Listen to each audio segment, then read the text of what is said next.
In 1906, a photograph was taken of two young twins who had just died, but there was something wrong with their eyes, something that would haunt anyone who looked closely enough. This is the story of a post-mortem photo that refused to stay buried. Sarah Mitchell had been restoring old photographs for 15 years. She worked out of a small studio in downtown Portland, surrounded by chemical baths and enlarging equipment. She had seen it all: faded wedding pictures from the 1920s, cracked family portraits where faces had been scratched out by time, even the occasional post-mortem photo from the early 1900s. Back then, taking pictures of dead people was completely normal. Families wanted one last memory of their loved ones before burial. But when Sarah opened the manila envelope that Tuesday morning in October, she knew this photo was different. The envelope had been slid under her studio door sometime during the night. No return address, no postmark, no note explaining where it came from. Just an old photograph wrapped carefully in tissue paper. The image showed two children, twins, a boy and a girl who looked about 8 years old. They were lying on a bed, dressed in their best clothes. Their hands were folded peacefully on their chests. Everything looked normal for a post-mortem photo from that time period, except for their eyes. The twins' eyes were open. That wasn't unusual. Photographers often propped open the eyelids of dead people to make them look more lifelike. But these eyes were different. They seemed to be looking right at Sarah. Not just looking, staring, with an intensity that made her skin crawl. Sarah tried to shake off the unsettling feeling. She had work to do. The photo was seriously damaged. Water stains covered the bottom corner, creating brown blotches that obscured part of the image. The edges were torn and yellowed with age. She set up her equipment and got to work, hoping that focusing on the technical aspects would help her ignore the twins' piercing stare. As she cleaned the photo with delicate brushes and specialized solutions, Sarah noticed more details. The twins had matching dark hair that was perfectly styled despite their recent death. The girl wore a white dress with lace trim that must have cost a fortune. The boy had on a dark suit with a silk bow tie. Their skin looked pale but healthy, as if they were simply sleeping. Behind them, she could see expensive wallpaper with a detailed rose pattern. Heavy curtains framed a window.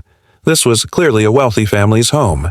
Everything about the scene suggested care and love, except for one thing. The children's positioning looked too perfect, too staged, but those eyes kept drawing her attention back like magnets. Every time she looked away and then back at the photo, it felt like the twins were watching her, following her movements around the room. Sarah decided to research the photo's history. Maybe learning more about the twins would help her understand why their image felt so deeply unsettling. She started by examining the photo more closely under her magnifying glass, searching for any clues about its origin. In the bottom right corner, she found something that made her pulse quicken. Faint writing in pencil, barely visible after more than a century. It was hard to read, but she could make out two names, Mary and Thomas Hartwell. Below that, a date, March 15th, 1906. Finally, in even fainter writing, she could see what looked like an address. Sarah spent the next few days searching for information about the Hartwell twins. She visited the city library and spent hours going through old newspapers. She checked death records and census data. What she found was troubling. The twins had died on the same day, which was documented in multiple sources. The official cause of death was listed as scarlet fever, but Sarah found newspaper articles that told a different story. The articles mentioned strange circumstances surrounding the children's deaths. Neighbors had reported hearing terrible screaming from the Hartwell house the night before the twins were found dead. One article mentioned that the local police had briefly investigated the deaths but closed the case quickly. Another article noted that the twins' funeral was held with a closed casket, which was unusual for scarlet fever victims. The more Sarah researched, the more questions she had. Why were there so few records about the twins? Why did the newspaper stories contradict the official death certificates? And why did every mention of the Hartwell family seem to disappear after 1906? Sarah found the address where the Hartwell family had lived using old city maps. The house was still standing, though it had been renovated many times over the years.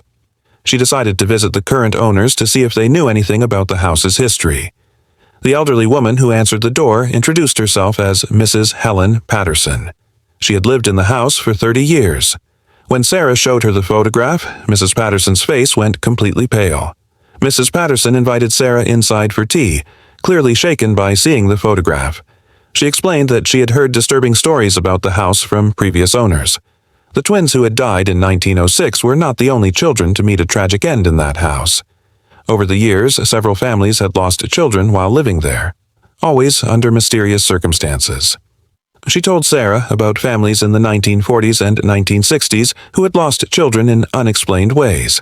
The details never quite added up. Mrs. Patterson led Sarah through the house to a door she had never noticed before. It was hidden behind a bookshelf in the living room. When Mrs. Patterson moved the shelf aside, Sarah saw wooden steps leading down to the basement. The air that drifted up was cold and carried a musty smell that seemed to stick in her throat. In a corner of the basement, behind some old furniture covered in dust sheets, was a small room. The door hung crooked on its hinges.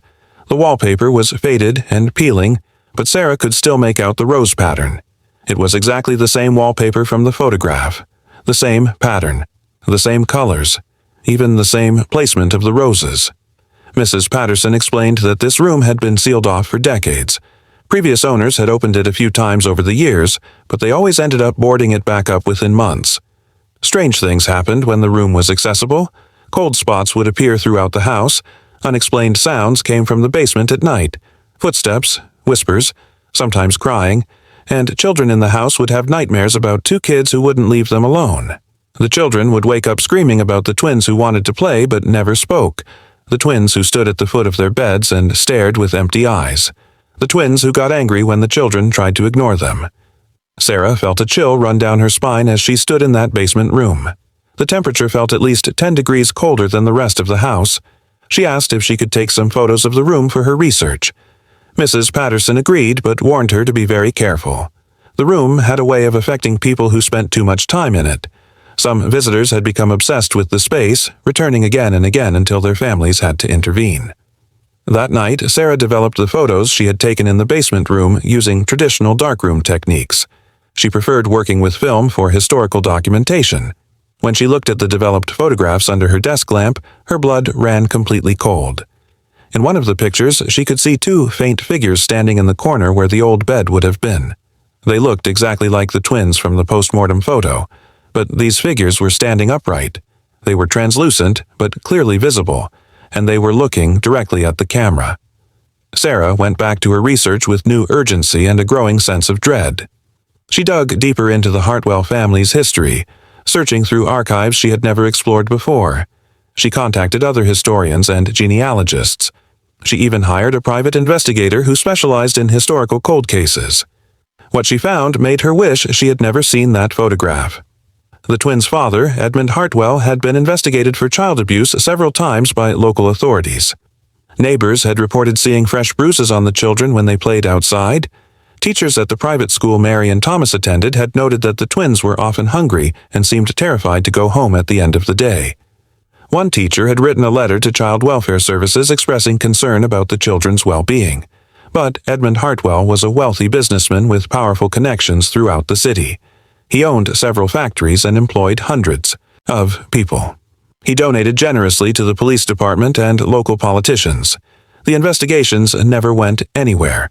The reports mysteriously disappeared from files. The teachers who complained were quietly transferred to schools in other districts. The children remained in his care despite mounting evidence of abuse. Sarah found a diary entry written by a neighbor, Mrs. Elizabeth Crown. The leather-bound diary had been donated to the Historical Society by Mrs. Crown's great-granddaughter.